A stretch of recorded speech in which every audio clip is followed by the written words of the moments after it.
Je suis Amandine Ruas. Je suis coach, thérapeute et entrepreneur.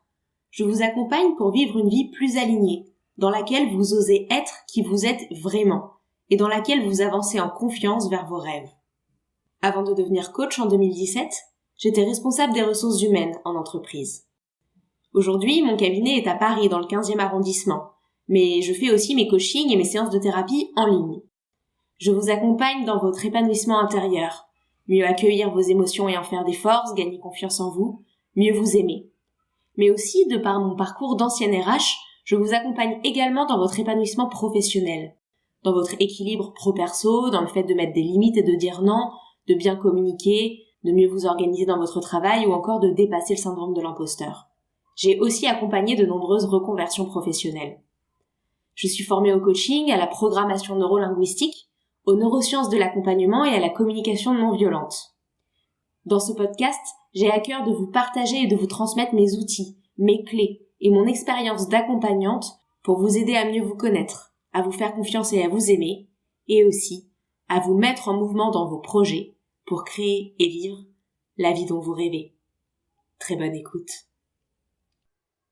Bonjour à toutes et à tous, j'espère que vous allez bien. Je vous retrouve pour la deuxième partie de cet épisode au sujet des clés de compréhension que nous donnent les neurosciences sur le fonctionnement de notre cerveau, de notre esprit, de nos pensées et de nos façons d'être. Si vous ne l'avez pas encore fait, je vous invite à écouter l'épisode précédent qui tout d'abord explique ce que sont les neurosciences et en quoi elles peuvent nous aider dans notre connaissance de nous-mêmes et dans la compréhension de notre fonctionnement, et surtout dans lequel je vous présente les 3 premières clés que j'avais envie de vous partager. Ces 3 clés sont d'abord au sujet de la plasticité du cerveau, de nos schémas inconscients de pensée, et aussi tout un tas d'astuces pour mieux mémoriser et apprendre. Dans ce deuxième épisode au sujet des neurosciences appliquées aux techniques de coaching, j'ai envie de vous partager 2 clés supplémentaires. Tout d'abord, la première clé concerne la trace que peuvent laisser des traumatismes vécus sur notre cerveau et donc sur nos comportements. Je voulais vous parler de ce sujet parce que même s'il concerne une très petite minorité des gens que j'accompagne, cela en concerne quand même un certain nombre. Et cela peut vous aider, vous, à mieux comprendre votre fonctionnement si vous avez vécu des choses très difficiles ou traumatiques, ou bien peut-être à mieux comprendre le fonctionnement d'un de vos proches qui aurait vécu ce type de situation. Et donc c'est pour ça que je souhaite en parler, parce que je pense qu'on sous-estime, notamment avec cette notion de résilience, l'impact que peut avoir un traumatisme sur une vie. Attention, il est bien sûr possible d'être résilient, de se remettre, d'aller de l'avant, et même de faire du beau avec les choses difficiles vécues. Pour autant, il est important de rappeler que oui, le traumatisme laisse une trace dans le cerveau, et que cette trace ne doit pas être négligée dans la compréhension qu'on peut avoir de quelqu'un ayant vécu ce type de situation. Donc qu'est-ce que nous disent les neurosciences à ce propos ? Il se trouve que lorsqu'on vit un événement traumatisant, c'est-à-dire un événement avec beaucoup de violence physique, psychologique, émotionnelle, sexuelle ou verbale, et que cette violence soit réelle ou perçue, parce qu'en matière de traumatisme, le cerveau ne fait pas forcément la différence, eh bien, dans le cas de ces violences très douloureuses à vivre, le cerveau a un mécanisme de protection. Comme c'est trop douloureux, le cerveau va disjoncter. C'est-à-dire qu'il va faire comme une coupure de courant, une coupure de câblage, pour que nous cessions de ressentir cette douleur, qu'elle soit physique, émotionnelle ou psychologique. Donc le cerveau met en place, en cas d'événement traumatisant, un mécanisme de protection qui s'appelle la disjonction.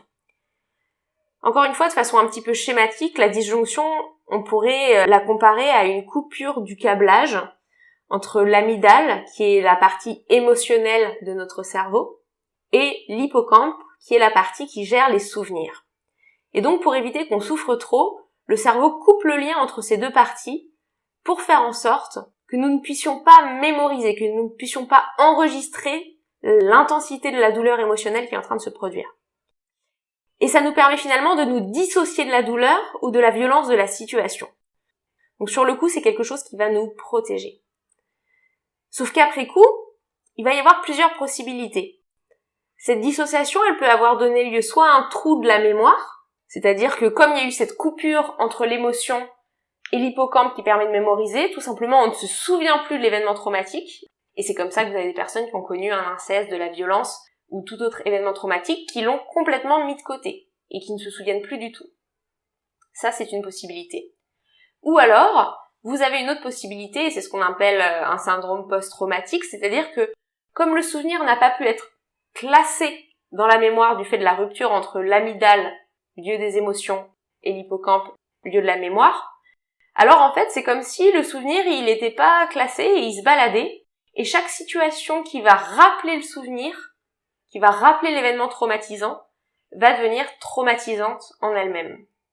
Et c'est ainsi qu'une personne qui a été abusée sexuellement peut ressentir une souffrance psychologique lors d'un rapport sexuel, ou qu'une personne abandonnée par un parent va se mettre à vivre de façon désespérée et très très douloureuse chaque rupture ou chaque séparation, ou qu'une personne qui a vu ou vécu un attentat fasse des crises d'angoisse dans des lieux avec beaucoup de monde.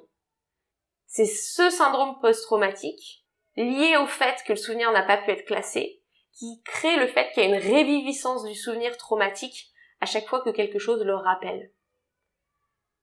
Et donc si vous êtes concerné par ce type de réaction un peu extrême face à des situations en apparence anodines, vous n'êtes pas fou. C'est peut-être que votre cerveau qui a fait une disjonction à un moment de votre vie pour vous protéger et vous empêcher de ressentir la douleur d'un événement, n'a pas pu classer le souvenir, et donc du coup, vous créez une phobie ou une réaction irrationnelle ou une réaction émotionnelle très forte dès qu'un élément de votre vie vous rappelle le souvenir. Et c'est là où un petit enfant qui a été mordu très fort par un chien dans l'enfance et a été terrorisé de peur, peut-être ne s'en souvient plus, mais chaque fois qu'à l'âge adulte il croise des chiens, il part en courant, il a des sueurs froides et il déclenche peut-être une phobie autour des chiens. Voilà un petit peu comment ça peut se construire. Encore une fois, ici c'est schématisé. Vous avez un superbe ouvrage qui l'explique très très bien de Muriel Salmona, qui est spécialiste du sujet des traumatismes et notamment des traumatismes liés aux agressions sexuelles. Mais indépendamment de la dureté du thème, l'ouvrage est très très bien fait parce qu'il vulgarise très bien ce fonctionnement de disjonction qu'il existe au moment des traumatismes. Si je vous partage ça dans cet épisode, c'est vraiment pour vous dire, ne négligez pas comment certaines réactions qu'on peut avoir, certaines réactions en apparence décorrélées, déconnectées de la situation vécue, bien trop importantes par rapport à la situation vécue, sont parfois des blessures ravivées du passé, des traumatismes ravivés du passé, parce que le souvenir n'a pas été classé, parce que la mémoire émotionnelle n'a pas été gérée. Et donc ça vous permet de mieux vous comprendre vous, peut-être dans certaines de vos réactions, parce qu'un traumatisme, c'est pas forcément le fait d'avoir été battu, c'est pas forcément un inceste, c'est pas forcément un décès d'un proche, ça peut être aussi des camarades qui se sont moqués de vous à l'école, ça peut être aussi le fait d'avoir été rabaissé par un professeur. Ce genre de choses aussi peut laisser une trace traumatisante. Eh bien, ça peut donc vous permettre de faire le lien peut-être entre des processus passés et des réactions présentes qui sont parfois un petit peu lourdes par rapport à la situation vécue dans le présent. Et ça peut vous permettre aussi de comprendre mieux les autres et peut-être d'avoir un regard un peu différent sur certaines de leurs réactions. Par ailleurs, sachez qu'avec des techniques comme la programmation neurolinguistique ou l'EMDR, on peut travailler sur ce processus de classage du souvenir. On peut apaiser le souvenir émotionnel douloureux. Attention, comme je le disais dans l'épisode précédent sur la mémoire, on ne va pas transformer le souvenir, on ne va pas faire disparaître le souvenir, mais on va permettre d'adoucir l'émotion associée. On va permettre de rendre ce souvenir moins vif, moins violent, moins douloureux. Ou on va permettre, avec le MDR notamment, le classement de ce souvenir. Voilà pour cette 4e clé intéressante que les neurosciences nous apportent sur le fonctionnement de la psyché humaine. Et enfin, 5e et dernière clé de ces 2 épisodes sur les neurosciences, c'est une clé qui me semble hyper importante parce que on est dans une société où on est ultra sollicité, très stressé, que ce soit par des stress visuels avec nos ordinateurs, les pop-up, les messages, des stress sonores avec le bruit des voitures, la charge mentale avec tous ces rôles qu'on conjugue au quotidien et les rythmes accélérés, la pression sociale, les technologies qui nous rendent joignables 24 heures sur 24. Et donc, nous sommes une société particulièrement stressée Et j'avais donc envie de vous faire un petit focus sur ce que disent les neurosciences par rapport au stress. Je vous invite par ailleurs, si vous voulez approfondir encore davantage ce sujet, à réécouter l'épisode sur le burn-out, dans lequel je vous parle en détail du fonctionnement neurobiologique du stress. C'est l'épisode numéro 21 qui s'appelle « Éviter l'épuisement et le stress professionnel ». Et ici, je vais aller plus loin, donc non pas dans la gestion du stress avec les conseils pratiques comme je les donne dans l'épisode 21, mais je vais aller plus loin sur le fonctionnement plutôt neuroscientifique. Donc les neurosciences nous permettent tout d'abord de savoir que le stress a un impact sur notre sommeil et qu'il va réduire le taux de mélatonine, qui est l'hormone nous permettant de nous endormir et d'avoir un sommeil de qualité. C'est pourquoi quand on est très stressé, on va se réveiller au milieu de la nuit parce que la mélatonine ne va pas faire effet tout au long de la nuit. Et c'est aussi pour ça qu'on va avoir du mal à s'endormir, parce qu'elle va avoir du mal à nous faire plonger dans l'endormissement.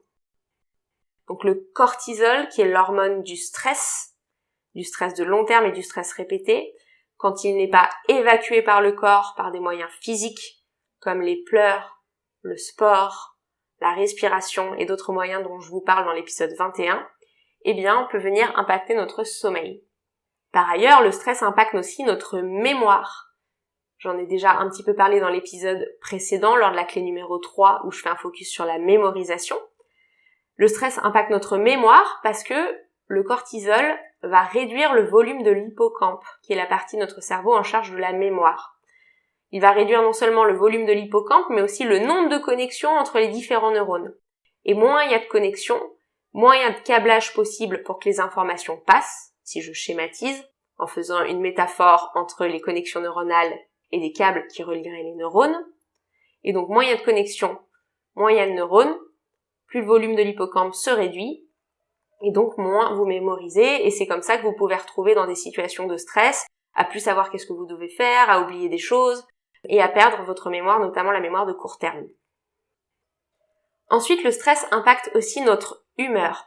Pourquoi ? Parce qu'il vient déséquilibrer nos hormones et notamment, il entraîne un déséquilibre de la sérotonine, qui est notre hormone du bien-être. Donc plus vous êtes stressé, moins vous avez de sérotonine et donc moins vous vous sentez bien. Donc c'est double effet qui se coule, vous êtes à la fois plus tendu et moins bien dans votre tête. Et c'est pour ça que le sport c'est vraiment génial pour combattre le stress parce qu'à la fois ça permet d'éliminer le cortisol, mais aussi ça permet d'avoir un booster naturel de la sérotonine, cette hormone du bien-être. Par ailleurs, les neurosciences nous expliquent que le stress nous rend plus sujets à la déprime. Pourquoi ? Parce qu'il fait diminuer dans notre sang le BDNF, qui est une hormone qui permet l'apprentissage neuronal. Et comme cette hormone se réduit, comme le taux de BDNF se réduit, et bien sur le long terme, ça va créer un double effet qui se coule pas très cool. C'est que lorsqu'on a un deuxième stress ou un deuxième choc, même si le stress est moins intense ou le choc est moins intense, eh bien la personne est quand même plus sujette à la déprime, plus sujette à moins bien vivre ce stress. Donc en fait, plus on subit de stress, plus on perd en résilience. Fort heureusement, je vous rassure, c'est pas le cas de toutes les personnes, c'est-à-dire qu'il y en a certains pour qui même après un stress violent, le niveau de BDNF reste à la normale, et donc ça va pas impacter le niveau de résilience. Mais sur les tests et les études qui ont été faites, et notamment sur des rats, parce qu'il est vrai qu'en neurosciences on teste beaucoup sur les rats, eh bien on a constaté que chez un certain nombre de sujets, le taux de BDNF est bas suite à un premier stress et qu'ensuite il a beaucoup plus de mal à remonter et que par la suite les sujets sont beaucoup plus susceptibles de perdre en résilience et de tomber dans la déprime, de plus avoir d'envie d'explorer, de bouger, de manger.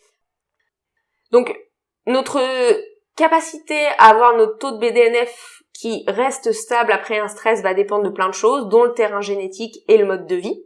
Et c'est pour ça que ça peut être très pertinent de prescrire des antioxydants et un mode de vie anti-inflammatoire pour gérer le stress, pour aider justement à soutenir la remontée du taux de BDNF ou sa stabilisation vers le haut. Mais en tout cas, chez les sujets pour qui le terrain génétique n'est pas forcément propice ou le mode de vie n'est pas forcément adapté, eh bien il y a vraiment ce risque beaucoup plus fort d'avoir un stress plus intense suite à un premier événement stressant. Donc ça c'est aussi important à savoir, ne négligez pas l'impact du stress dans votre vie et n'autorisez pas un stress à s'installer parce qu'ensuite ce sera beaucoup plus difficile de vous sentir serein au quotidien et de pas tomber de plus en plus régulièrement dans des stress et des anxiétés. L'idée n'étant pas du tout d'être culpabilisante et d'inquiéter ceux pour qui le terrain génétique serait plus susceptible de vivre difficilement le stress ou qui ont un mode de vie pas forcément hyper sain. Il y a aussi plein de choses qu'on peut mettre en place dans son quotidien en matière de méditation, de prise de recul, de travail sur soi, de changement dans son alimentation, d'activité physique à mettre en place, tout un tas de choses qui permettent ensuite de venir rééquilibrer. Donc ne vous dites pas parce que je fais partie des personnes qui peut-être ont ce terrain génétique, et bien forcément je suis fichue si je subis un stress grave dans ma vie. Pas du tout, et c'est aussi toute la beauté de ce que nous apprennent les neurosciences, c'est que finalement, avec ce cerveau qui est plastique, rien n'est irréversible, et il y a toujours des choses qui peuvent être mises en place pour notamment apprendre à mieux moduler son stress. Mais je tenais quand même à le préciser parce que des fois, il y a des personnes qui ont envie de dire à des gens qui sont déprimés ou des gens qui sont stressés, bon, ça suffit maintenant, il est temps de te reprendre. Mais en fait, c'est plus compliqué que ça, et ça peut être aussi hormonal, physiologique, et donc c'est pas simplement une question de volonté, et je tenais vraiment à le rappeler parce que on peut parfois avoir un discours un petit peu culpabilisant sur ces sujets-là. Donc pour résumer, oui, le corps peut avoir trace d'un stress passé et perdre en résilience, pour autant pas d'inquiétude, rien n'est irréversible et les neurosciences nous montrent très bien qu'il y a toujours des choses à faire pour mettre en place de nouvelles habitudes de vie et de nouvelles routines pour mieux vivre. Donc voilà pour ces 5 clés. Aujourd'hui, on a vraiment cherché à comprendre comment certaines de nos réactions fortes à des événements en apparence anodins sont en fait très souvent des réviviscences d'événements douloureux qui ont laissé des traces par le passé. Et les neurosciences nous expliquent que c'est complètement compréhensible de par le fait que justement, lors d'un événement traumatisant, il y a une coupure de la partie du cerveau qui gère les émotions avec la partie du cerveau qui gère la mémoire. Ensuite, on a parlé de l'impact du stress sur le cerveau et notamment sur le sommeil, sur la mémoire, sur la capacité à se remettre d'un événement stressant et sur la dépression.